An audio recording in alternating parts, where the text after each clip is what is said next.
Hello. Welcome, everyone, and thank you for joining us tonight for the Meet the Maker series featuring Matt Maldonado.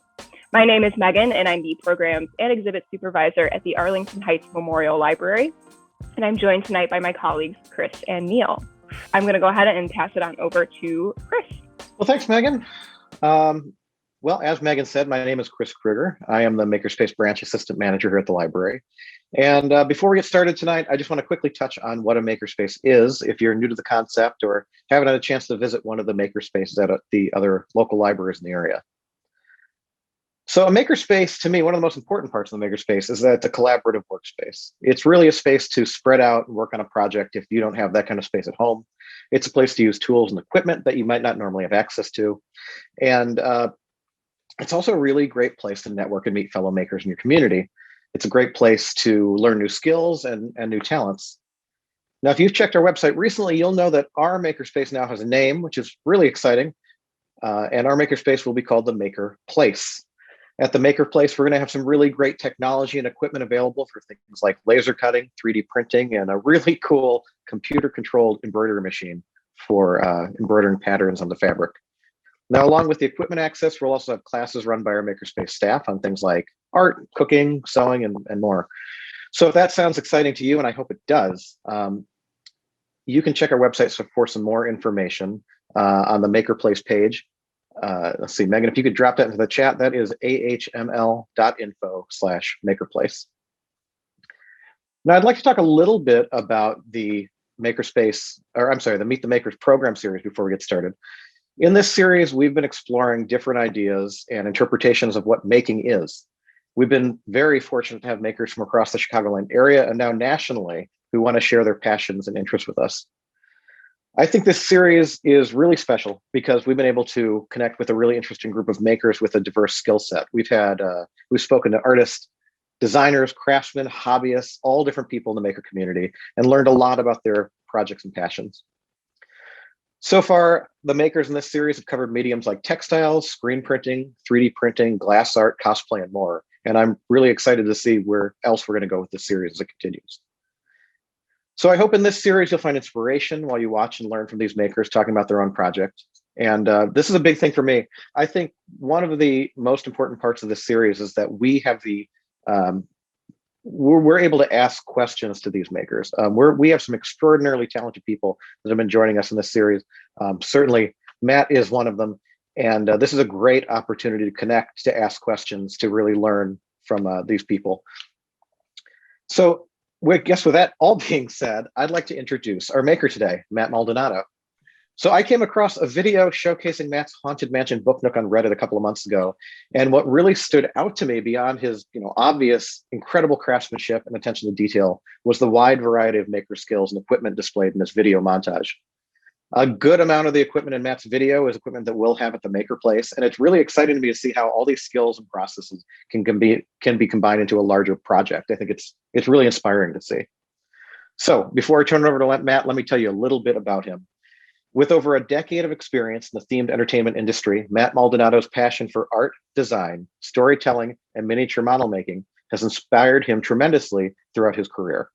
This passion has led his career down many different paths, working on projects for Universal Studios Hollywood, the Disneyland Resort, and the Disneyland Resort. His strong work ethic and ability to develop a project from conception to realization has not only led him to work on some amazing projects, but has also given him the opportunity to collaborate with some amazing people.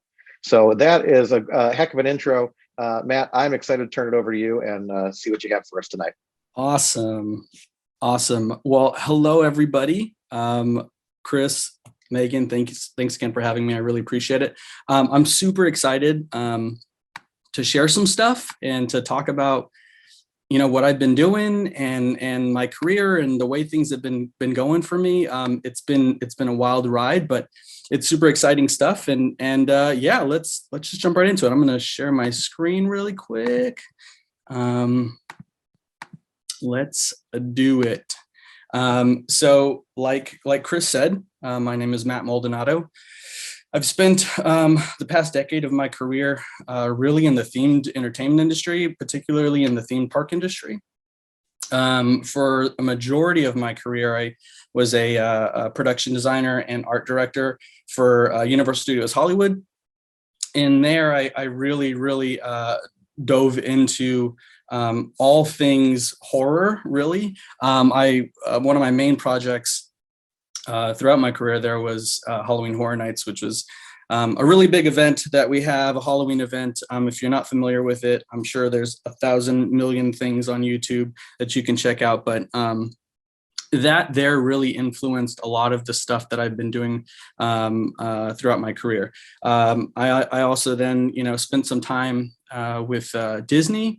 I went over there as well and was there for a couple of years and worked on Galaxy's Edge, and I have a couple of things I could show, but I really wanted to take a second and sort of talk about what I've been doing as a career, because it really influenced this project in particular, as well as the collaboration aspect within this project. So to get started, again, my name is Matt.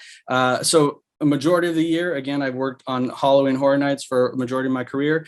This is my awesome team, my art direction team, production designer, art director, Chris Williams, I've worked with for many years. These are just some of the fun projects that I got to work on there. Again, this is Stay Puft, which was really fun. This sort of was my first dive into projection and projection mapping. And then it sort of, you could see later that it sort of influenced a lot of things within even just the Haunted Mansion Book Nook. There I worked on everything from, elevation renderings to like giant graphics. So here's just some fun things that I've done throughout the years. Lunar New Year was a really big project that I did with Universal. This is where I really developed that style that I think that I've sort of moved forward with throughout my career. But it also was one of the check marks that I got to check off my bucket list, because I got to work with the awesome team over at the Jim Henson Company who built the Mr. Ping puppet that we did that year. So that was just a lot of fun, and that completely just opened my eyes up to new things. Here's just some of the glamour shots of the event. I then got to work on the Wizarding World of Harry Potter there, where I was the one of the lead set dressers and prop makers there, and we installed completely everything that you see within the land and the attractions. So here's just some fun pictures of that world. I've again, just sort of throughout my career, have been very fortunate and blessed to work on some amazing projects.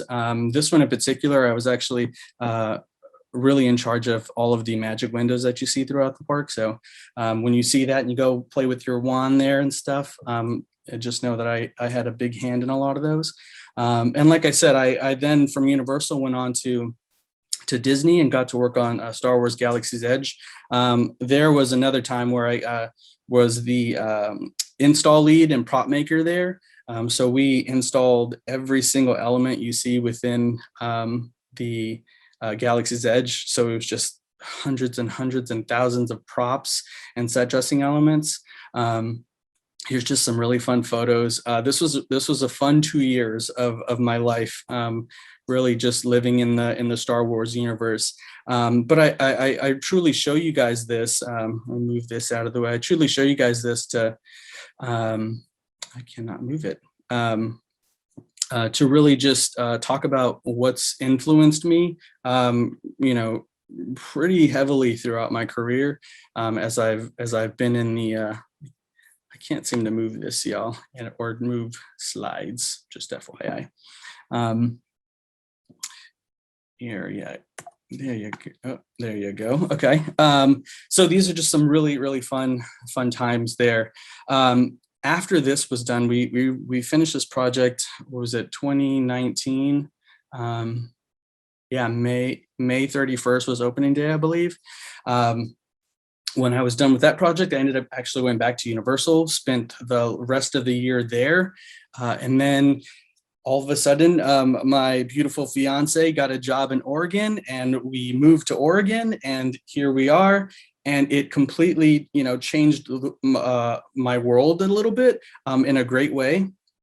And then the pandemic happened, right? And it was the crazy time I think all of us were trying to just figure things out. And in particular, with the pandemic, a lot of the theme park world obviously shut down. As we know, Disneyland and Disney World and Universal Studios, all the theme parks really just stopped, and were completely shut down for the longest time. And that gave me an opportunity to really focus on the things that I haven't had the opportunity to do, but I've always wanted to work on projects like this, like the Haunted Mansion Book Nook, that I've had these ideas going on in my head for the longest time, but just never had the time to do it. And then all of a sudden with the pandemic, I had nothing but time. So at this moment was really when I started developing the ideas of, I want to start maybe this YouTube channel and start making things, now that I have the time to do it. And that's a whole nother world in itself. YouTube and all of that stuff. And I figured, I really, really enjoyed one of my guilty pleasures is just watching YouTube videos and watching all these amazing makers build things.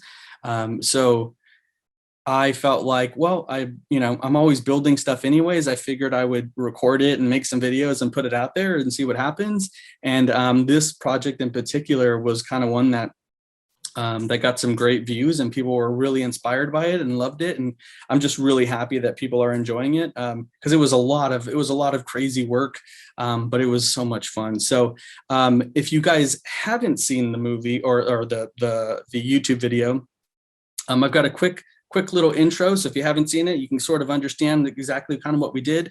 But if you have, it might be just a fun little thing to check out. So let's check that out. So I built this Haunted Mansion Book Nook. The idea was to take my favorite part of the attraction, which is one of the hallways, but there's no doom buggies. What would that hallway actually be? I'm a big fan of taking an idea and miniaturizing it. The process was probably the funnest part of this project. I collaborated with Cryptic Industries. They did all the cables and the wires and the lighting and electronics. There's a lot of new technology in this, but there's a lot of classic old technology in this.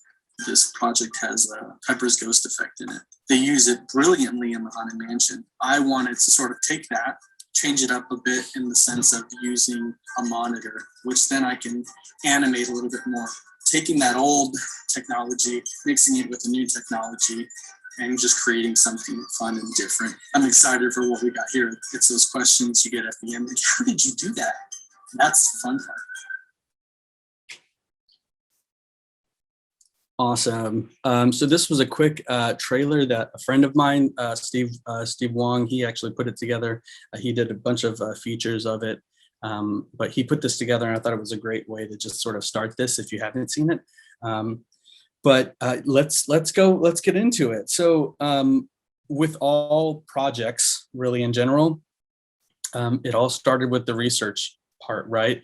I had this idea. I knew I wanted to really bring the Haunted Mansion to Oregon, essentially. I wanted to have something that doesn't exist, but also just something that's iconic that I remember and I'll never forget. Be basically on the shelf, right? So with that, I just started developing this idea, and it all started with research, right? I looked at every single YouTube video I can find, looked at all my pictures that I had for many, many years from, visiting the attraction, but also, I had a really cool opportunity to work in there for a little while, and we did some rehab when I was with Disney. So that was just, kind of mind blowing, right? Just seeing all these really fun things, but it all just inspired me to just find things, right? So just digging and doing some research, looking at old books, finding things on the internet of ideas like this that I just needed to, figure out how did they do it, and how can I do it, as a miniature model, essentially. So this is just some really fun research that I found. And then from there, I did little chicken scratch. You could see it on the left-hand side of sort of a ground plan of like, this is what I'm thinking. Let me see if it works, right? So from there, I then moved on to building basically what I call like a white model, a quick I had some mat board. I wanted to size things up and make sure that I can actually, fit things and see how things are working within it, as well as just test sight lines and things like that. Just the standard things that you kind of do, in particular in the theme park industry, when you're really trying to work with sight lines and you're making sure that people are looking at what you want them to look at, because you've only got a specific amount of time, right, on a dark ride to see certain things. With this, I truly wanted to kind of take that idea of that dark ride and what would it be like if I, were to just walk through it, right? No doom buggies, no nothing. It's just the hallway. So this is sort of where I end up doing. At this point is when I then built a model in SketchUp, and here is where I really started to develop the whole thing. I ended up building almost everything in SketchUp. As you can see, the doors are there that I completely built from scratch. And from that, I was able to actually then develop all the plans that I needed to create what you see on the left-hand side, which is the base shell. Now, this in particular was important because my amazing partners and friends over at Cryptic Industries, who I collaborated with on this, this was a really unique and fun way for us to basically collaborate in two different states, right? They're in California and I'm in Oregon. We're 1,000 miles away.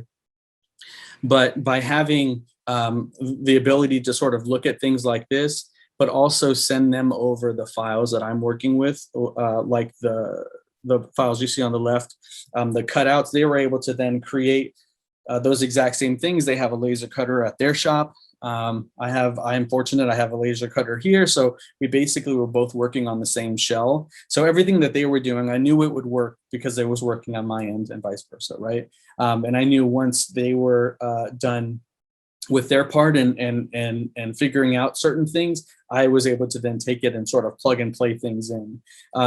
So with that, I was able to then, like I said, create all these files. So it was tons and tons and tons of files. And this mock-up that you see to the right was like the third one that I did. The first two I did were out of foam core.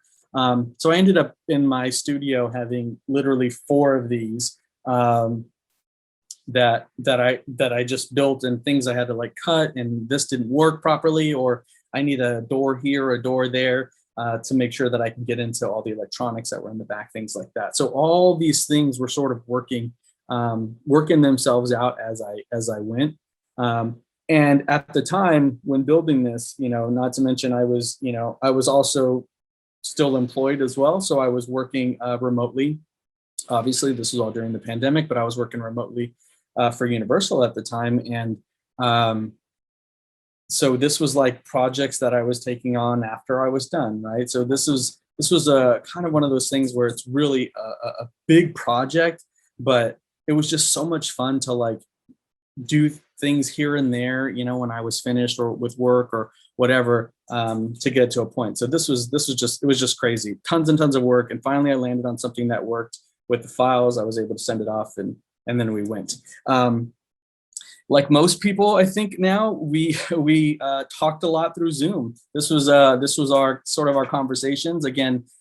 So my friend Marcus, he's a really good friend of mine. We've worked together for many years.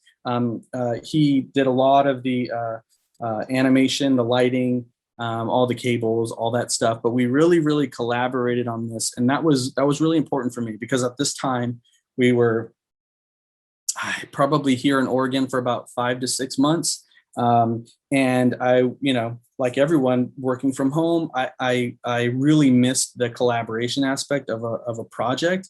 So this was our way of connecting again and like just letting our minds just work together and have fun. And of course, we were able to do it, like I said, through Zoom calls. This is us trying to figure out the placement of the hands that were spinning and the rotation speed. We ended up, you could see in the picture to the left, we had 4 arms at one point, and through R&D, we basically then brought it down to 2 because the speed matched perfectly for what we were looking for. So it was just lots of Zoom meetings, lots of calls, lots of phone calls, lots of last minute. Hey, I'm thinking of this. Hey, I'm thinking of that. And this is sort of him working in a shop to the left, and he was just showing me, this is what how things are working. Right now, the show sequence is sort of just running, and we were just chatting about that. Yeah, it was really, really crazy. And then once he was done, I actually then took a trip out to California. We got to chat. Of course, we were social distancing, and he, just went through everything. We talked about everything. And he kind of showed me how things were laid out. And again, throughout this process, we had so many phone calls, and I would just send him sketches of, hey, this is kind of what I'm thinking. Here's the height for this. Here's the, and I would also, like, he's actually sent him over some doors as well, so he can place them in and play with that. But while he was sort of dealing with some of the electronics and sort of figuring the spacing out for things, I was on my end figuring out the rest of it, right? I was really trying to figure out the wallpaper and creating the wallpaper and, painting everything. And of course, all the doors were 3D printed. So I was like 3D printing everything and sort of getting it all ready. So that way, once we got to a point where he was finished and I can bring it home with me, I can then sort of plug and play and really start building this thing. Because there was a lot of aspects where I just had to kind of wait until things got there. But it was just amazing. So here's sort of like a couple of shots of the process of building. Like I said, I have my own laser cutter, so it was great to just like, R&D quickly, create things that I needed to have. If I just needed some, like a cutout, for instance, in that shot, it's kind of hard to see, it was quick, but I actually ended up cutting out the book spines and everything with my laser cutter. And there's the top shot as well. But this sort of leads to another fun, interesting, crazy story. We were chatting one day, and Marcus and I from Cryptic Industries, we were chatting one day, and I was trying to figure out how to. I didn't want like a button, right, to turn this thing on to start the show. I wanted something unique, and through conversation, we all of a sudden were like, oh my God, this would be really fun if I like pulled the book and it turned on. And of course, Marcus and I, we are the type that, and a lot of friends of mine, we're the type that, like, once an idea comes across our head, and we know it's like a lot of work, and it's a lot more work than like we were thinking in the beginning, but it's so good that like we have to do it. It's really, really amazing to have people surrounded by you that like, or that you communicate with on a daily basis that like push you to like do it, right? Because I could have easily been like, no, I just, let's do a button, right? Let's do a button, we'll turn it on, it'll be fine. But through the conversations, and then we landed on that idea, and then it was like, okay, like let's figure out how to do this, and we did. And I think that to me is just really, really fun, because it's just one of those hidden things that you would never really know, right? Unless you knew to pull that book down to turn this magical world on. It's just really, really fun. So that's just kind of one of those things. This is it right here. Again, just sort of pulling that book down. So there's obviously, you see Indiana Jones Adventure, Peter Pan's Flight, and Pirates of the Caribbean. Those are three of my other favorite attractions, obviously, besides the Haunted Mansion, at the Disneyland Resort. And I really wanted to, obviously I had to make these fake books on the side to sort of take care of all of the electronics that are in the back and keep space open and whatnot. But I thought this would be a really fun, like, hidden gem, right? If I go back actually to that last video, I think you might actually be able to see, I ended up putting the established dates on the bottom, and that's a quick little hidden Easter egg. If you know, you know. But those dates are actually when those attractions got started, or not got started, but were opened. So those are the opening dates. You can see them there of those particular attractions. So that's just, I think, to me, all part of the storytelling that is just so unique and is super important in my eyes. develop things like that and those little hidden things, and it kind of just gives people new things to look at, right, every time. So that was a lot of fun. Here's me developing the doors, and in particular right here, this is the stretching door. So as you can see, this will play through again, but as you can see, I ended up completely sculpting the doors in SketchUp, 3D printing them out, 3D printing separate parts out individually, so then I can then make a mold of the door itself, like I did there. I then did a plaster cast of it and poured silicone in it and backed it with some black, I think it was velour, I think that I had, I don't remember, but just some black fabric to really just give it a little bit more structure. But in my head, you know, as I'm building this thing, that was like the first idea that I had. And it's all about just testing it. So this was sort of the test run, which actually ended up being the one that I used because it just worked. It worked really well. I unfortunately don't have any shots of the backside of it, but really all the backside is it's very simple,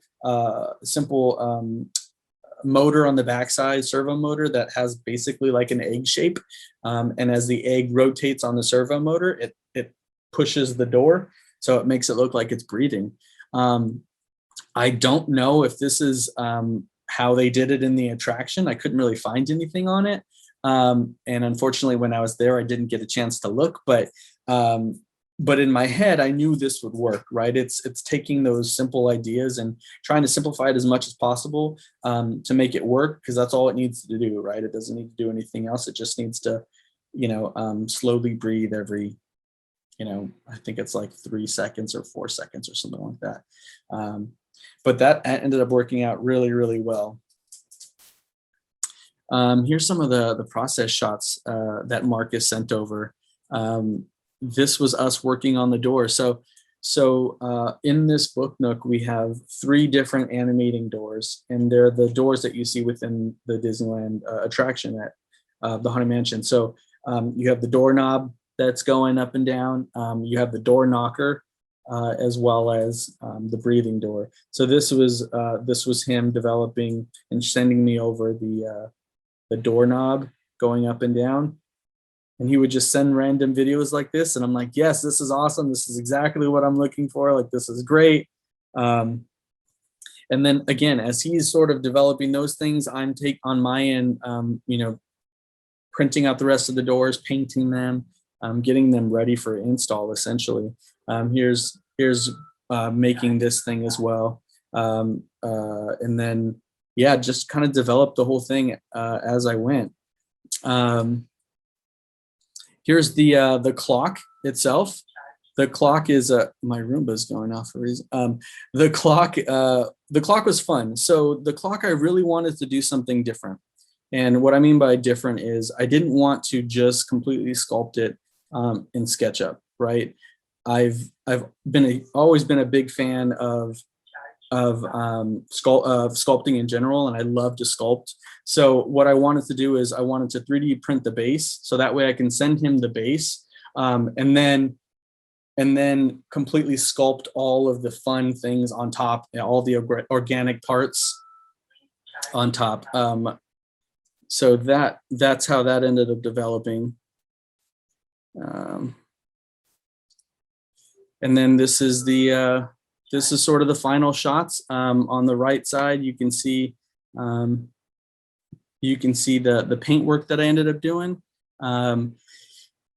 One fun thing that I ended up developing in this as part of the show, right, was to add on this invisible wildfire paint, right? So I really wanted a moment in the show to basically have the lights turned off, and then all of the lights or the eyes within the wallpaper glow. That's not part of the attraction, but I thought it'd be really fun to just add something different as a show stopper, meaning, you know, the show's moving forward, you see the doors going on, and then all of a sudden lights turn off, the eyes glow, and then the show stops, and then it repeats. So the show is basically on a 1-minute cycle that keeps going through. So let's look at this. So part of this as well was, of course, part of the show was the Pepper's Ghost effect, right? I really, really wanted to have a Pepper's Ghost effect. If you guys aren't familiar with the Pepper's Ghost effect, they use it brilliantly in the Haunted Mansion. When you see the ballroom scene, you have all the ghosts and they're dancing. That's basically just created by a giant sheet of glass that's then reflecting in the attraction. It's actually reflecting mannequins that are like dancing. And when you light it properly and you have the guests, facing a particular direction, and you can control that, it looks like, ghosts are dancing. So with this project, I really wanted to add it. I really wanted to add it into it. And by doing that, I developed this idea of, again, this show, right? I wanted it to be a 1-minute show of just something fun you're looking at. And then at the end, all of a sudden, the hitchhiking ghosts are there at the end. And, it's, I believe it, it's, then the audio, turns off and it says, beware of hitchhiking ghosts. And I thought it'd be a really, really fun thing to add. And with that, it also gave me the opportunity, which I've always wanted to do, which is to develop a Pepper's Ghost effect that has the use of a monitor, right? I've with Universal, I've had the opportunity to do a lot of Pepper Ghost effects, and I really wanted to have fun with this one, but I've never done a miniature one, and I've never done one with a monitor. So this was a fun time to like experiment with it. So what we ended up doing was, of course, you can sort of see it here. I don't know if you guys can see my mouse, but there's the sheet of glass that's at a perfect 45-degree angle, and it's perfect in this environment because the viewers can only see down the hallway. So I was able to really manipulate that and play with that and use that to my advantage. And you aren't able to really see down the right of the hallway. So that's where the monitor is at. So you could see here on the right-hand side, the monitor is placed there. And it gave me a really fun opportunity to, one, learn After Effects, which is what I built the animation in. All these things are like ideas that I have in my head, but I don't necessarily know how to do it. But luckily, YouTube and friends are great resources, and books and everything are great resources to look at things and to figure out how to do it. So in particular, I had to figure out how to animate something in After Effects. It took me a very long time, but I did it. I think it actually works pretty successfully. But I knew I wanted something, right? So I was able to just find some images and sort of animate them. And it worked out great. So this on the right, you could just see sort of me developing it, trying to figure out exact placement. And, through time, figuring out like the thickness of the glass, because that completely changes things. If you have like a thick piece of glass, it creates this double layered effect that doesn't work, so I used a really, really, it's not even glass. I think it's just some plexi or something. I don't remember exactly what it was, but a sheet of plastic, but it worked really well. It was super thin. So it took that double reflective quality out of it, which was great. And here's a couple of shots of just all of the other stuff that's and obviously the invisible UV clear. It's UV clear wildfire paint is what I use. It's white invisible clear, and but this is just sort of the development of that, as well as just all of the trim work that was put into it. Hiding all the crimes essentially. But this was a lot of fun. It was a lot of work. I ended up that alone. I remember just sitting there for like a day and a half. And you can tell, I don't know if you can really notice, but like I didn't do every eye, right? I didn't do all of the eyes. I just wanted them sort of here and there. And it ended up working out really, really well. And it was fun. It was a lot of fun to do. And here I started working on some spider webs. I kind of wanted this to, I believe there are some within the attraction, but I wanted to add a little bit more. I thought it was just another fun texture that I can play with. And I've never done it. So I thought, let's do it. It'll be fun. So what I ended up doing actually was I used a toothpick, and I had some hot glue, and I, got the hot glue, touched the toothpick, and then just sort of went as fast as I could to sort of get it while it was still hot, in a sense. And it worked out really well. It was funny because, and this just goes with all of it. After I was done with this and I had closed it all up, which I could talk about a little bit later, but when I finished closing it all up, I then was like, how do they do spider webs for miniatures? I wonder if there's a thing.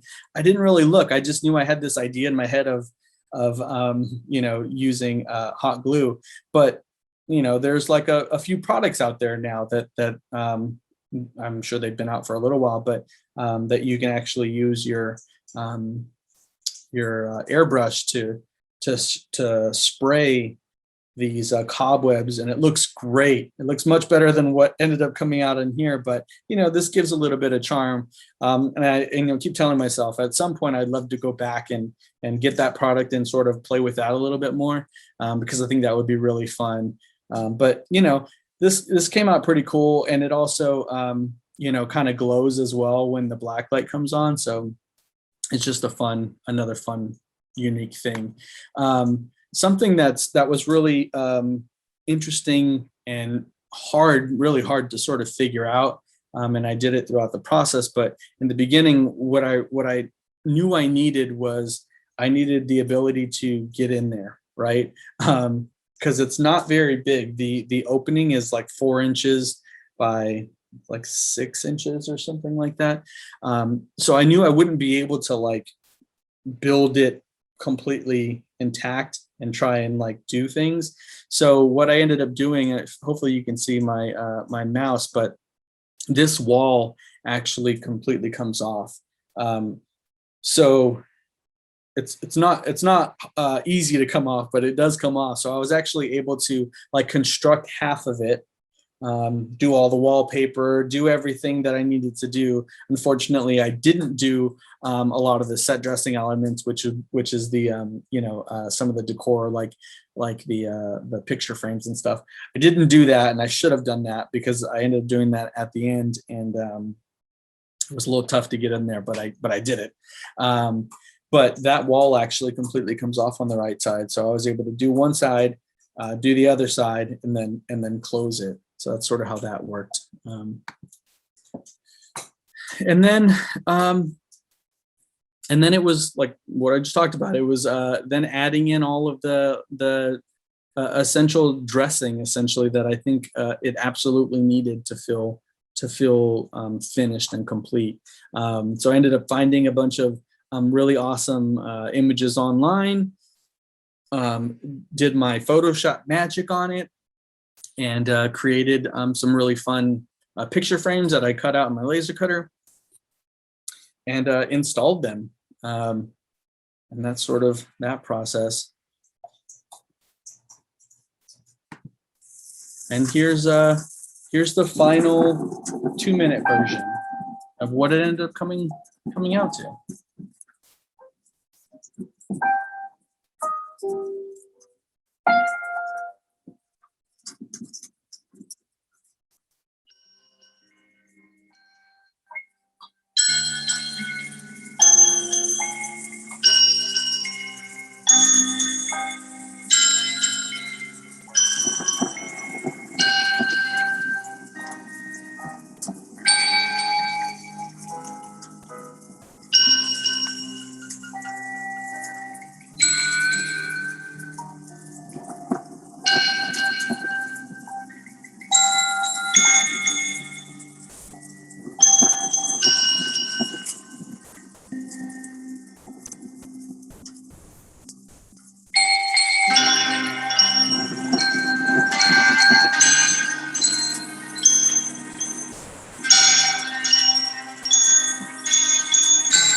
And one last thing that I, unfortunately completely forgot, but the music itself. I knew when I was developing this project and I was making the video that I didn't want just some random song, right? I wanted the Haunted Mansion song. I wanted Grim Grinning Ghost playing. And I had this idea in my head of what I wanted. But due to like copyrights and all that stuff, I knew I couldn't really use just the Grim Grinning Ghost song playing, but also the full YouTube video, which if you haven't seen it, please go check it out on my YouTube channel. But the full video is an 18-minute long video, right? So I wanted to develop a score for it essentially. So I worked with my my brother, my one of my best friends, Kevin Chacon, and he's a really beautiful musician. He's just brilliant, and I created the overall just feel and sent him over a couple of files of like, hey, can you add some stuff? And he then took it and added his flair on top of it, and it was another just collaboration that we did with this project that ended up working out really well. I'm super happy with it. I hope people love it. The music was just a lot of fun, and it's another passion of mine on the side, just music in general. And it was fun to just kind of take all these crazy things and bring it into one project. And I think it was, enough. It's really easy to overdo it. And I think I like towed the line a little bit. There was other things that I wanted to really add, but I was like, no, it'd be too much. But I think it came out really well. So with that said, that is the Haunted Mansion Book Nook in all its glory. Awesome. That was awesome, great. Matt. Yeah, Megan and I are going to come back. We have some questions in the chat. We have some submitted questions. We have a lot of people just shouting you out and saying how amazing this was. I totally agree. Awesome. And I got to tell you that just seeing the process from start to finish, it's just so amazing to see. So often we see the finished product, but it's so great to see the challenges you had to overcome and the steps you took to get there. It's just great. And I think this maker community we have here today is definitely appreciative of seeing the process too, not just the finished product. Absolutely. So let me grab some questions that we had from our audience today. Let me just get started here. How did you get started? Did you go to college for this? And if so, what courses did you take? Oh, that's a good question. I did. I went to the Art Institute of California, Hollywood, which is no longer there. But I got my bachelor's degree in set and exhibit design. And it was there where I truly developed my love for miniature models in general. I think I tried to build a model for almost every project that I did. Even if I didn't need one, I just wanted to. They're just so much fun to make, and sort of it's my way of sort of developing the project in something tactical that I can play with and manipulate and realize things aren't working. So yeah, I did. I went to school there and got my bachelor's degree, and had some really fun, amazing instructors that are still some of my dearest friends to this day, that I work with all the time. So yeah, I did go to school. It's good. It's good to go to school. Go to school, kids. Go to college. So we get another question here, and I think this is a good one. I know you talked about this being kind of an on and off thing, but how long did you think this project took start to finish? I get this question a lot, actually, and I did not time myself, but I want to honestly say between myself and my colleague Marcus, who's at Cryptic Industries, who I collaborated with, I think we probably spent roughly about 350 hours of labor. Wow. The door, I remember the door itself. And again, like I was working, so it was sort of like here and there when I had the opportunity to do it. But the door itself took me like a month. Like I just kept going back to it, and I did like new iterations of it. And of course, like with 3D printing, it was like trying to make sure that it all worked. And like it just, that alone, just the door itself, sculpting it and creating it in SketchUp just took forever. So if I had to guess, it'd probably be like 300 to 350 hours of just labor. And that's honestly not including the video itself, because that's a whole nother world. I spent 2 weeks just editing the video. And that's partially because that's not what I do. Editing was like a secondary thing, but I had so many hours of footage. It was really hard to condense it to like 18 minutes. I was trying to get lower because I'm like, I want people to be interested and not be like, this is boring after 2 minutes. But there was so much that I wanted to show that just, it took me forever. And honestly, at the same time, kind of creating a story with it as well, right? Developing something that like is fun and engaging. That took me forever to do. Well, I'll tell you, it paid off. I love the video, obviously. That's why we're chatting today. So terrific work on that. Let's see, a question from the chat. Our 9-year-old daughter would like to know, what advice do you have for kids? Are there internships for kids? So I think just being involved with the industry there.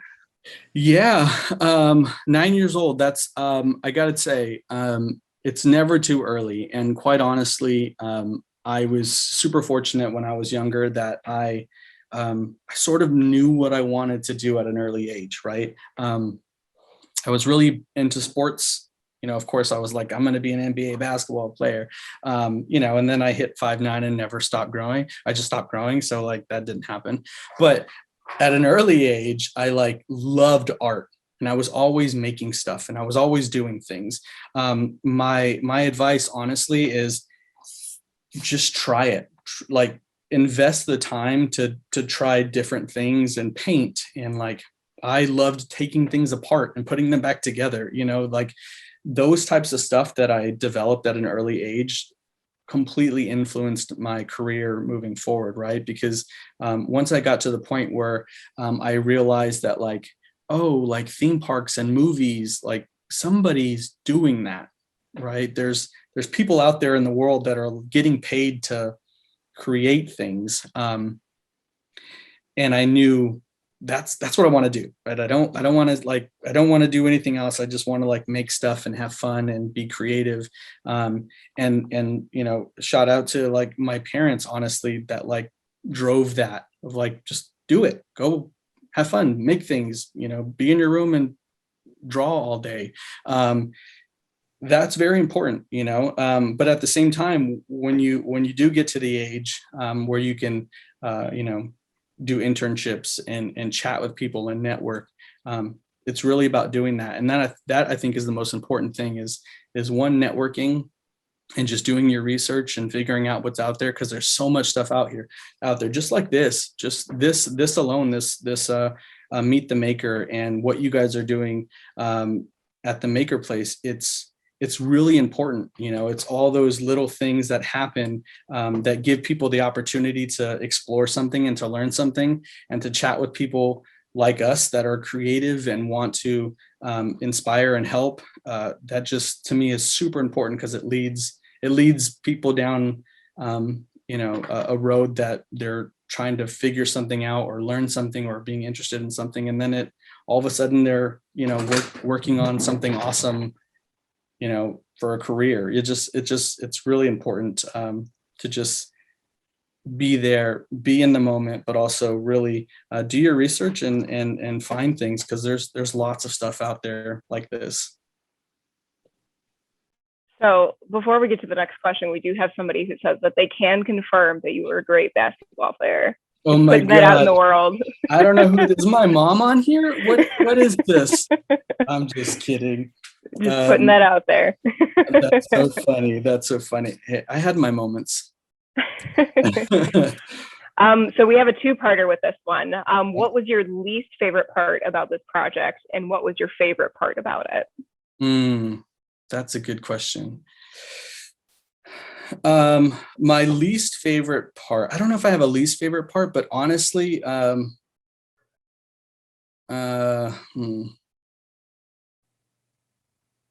honestly don't think I had least favorite part. The one thing that I'll tell you, the one thing that popped in my head was like editing. That was like probably my least favorite part of it, because one, I just, it's not what I do. I've been trying to learn it as I'm making these videos when I can.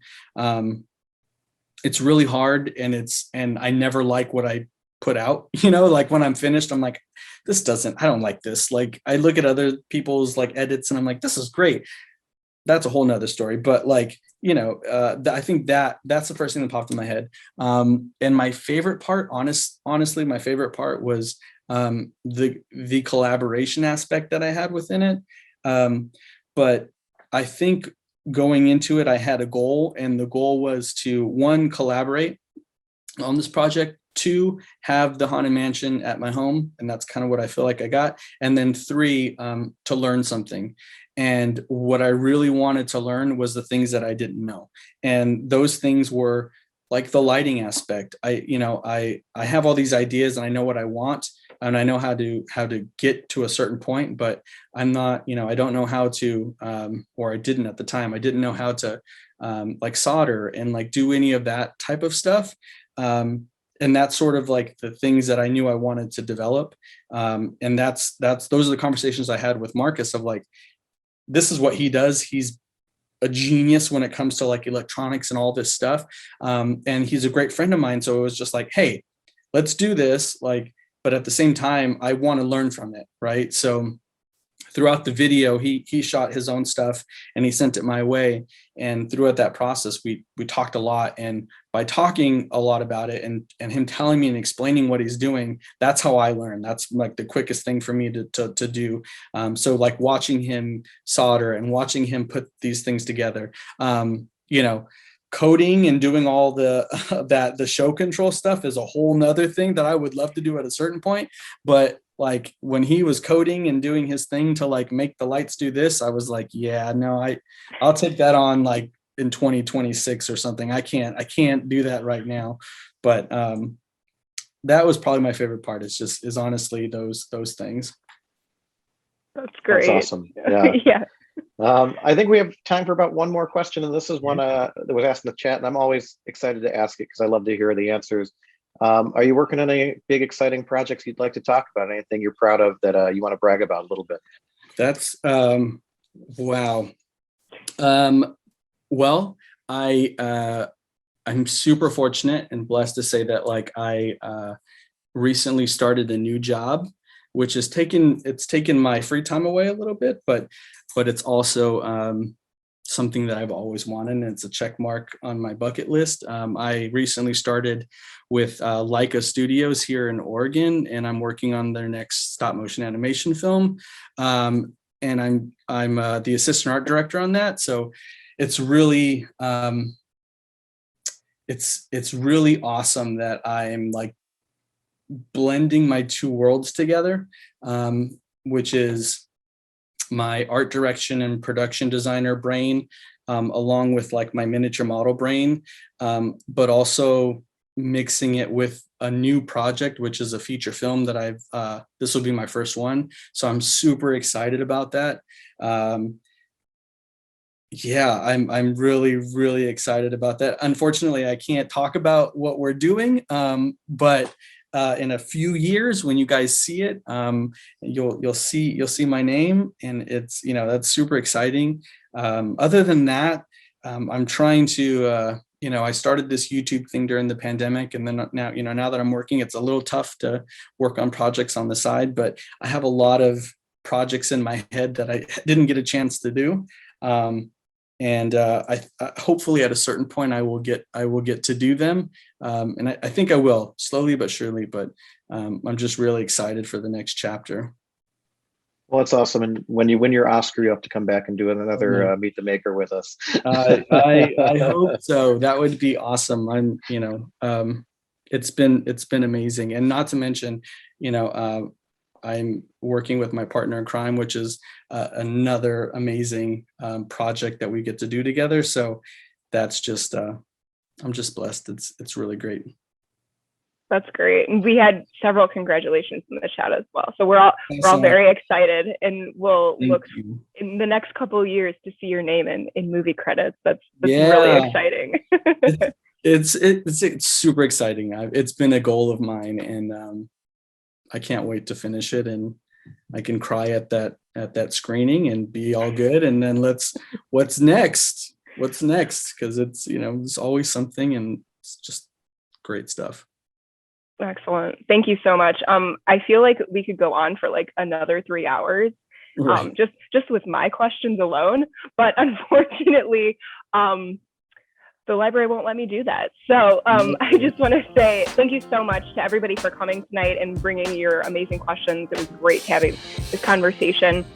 And a huge thank you to Matt coming up with that whole presentation, showing your craft and all of the intricacies involved behind creating something so brilliant. Was great to get that behind the scenes look, and being so generous with your time in answering questions and inspiring youth, it sounds like, which is great. But unfortunately, this does need to come to an end. Just so that you know, everyone, we are taking a break from this series over the summer as we gear up for the opening of the Makerspace, which is very exciting.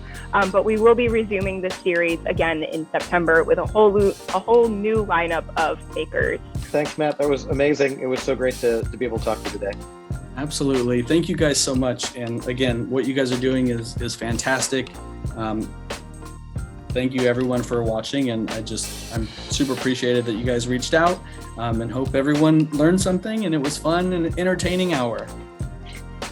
Absolutely. Awesome. All right. Have a nice night, everybody. Bye, y'all.